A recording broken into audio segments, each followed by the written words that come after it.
துணைநலம் ஆக்கம் தரும், வினைநலம் வேண்டிய எல்லாம் தரும். நல்ல துணையின் பயன் வளர்ச்சியை தரும். நற்செயலின் பயன் அச்செயலில் விரும்பிய எல்லாவற்றையும் தரும். என்றும் ஒருவுதல் வேண்டும். புகழோடு நன்றி பயவா வினை. புகழோடு நன்மையை விளைவிக்காத எந்த செயலையும் எப்போதும் தவிர்த்துவிட வேண்டும்.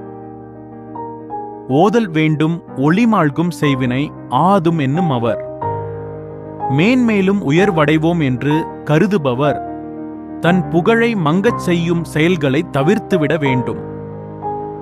இடுக்கண் படினும் இழிவந்த செய்யார் நடுக்கற்ற காட்சியவர்.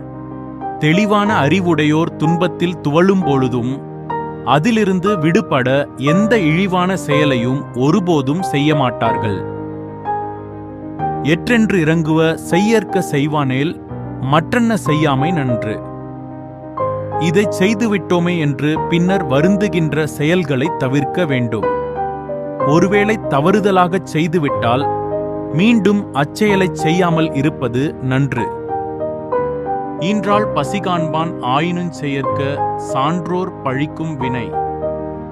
பெற்ற தாய் பசியால் துடிப்பதைக் கண்டாலும் அறிவுடையோர் சான்றோர் பழிக்கும் செயல்களை ஒருபோதும் செய்யக்கூடாது. பழிமலைந்து எய்திய ஆக்கத்தின் சான்றோர் கழினல் குறவே தலை.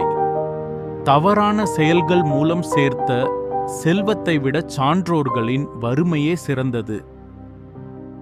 கடிந்த கடிந்தொரார் செய்தாருக்கு அவைதாம் முடிந்தாலும் பீழை தரும்.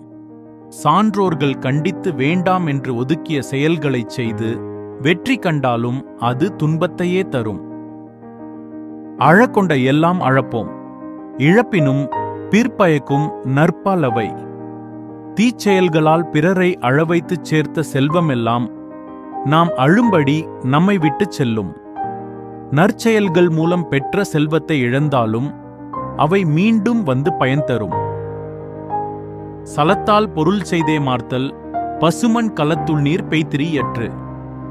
அறமற்ற வழியில் பொருள் சேர்க்காதே, அது சுடாத பச்சை மண்பானையில் ஊற்றிய நீர் போல கசிந்து வீணாய்ப் போகும்.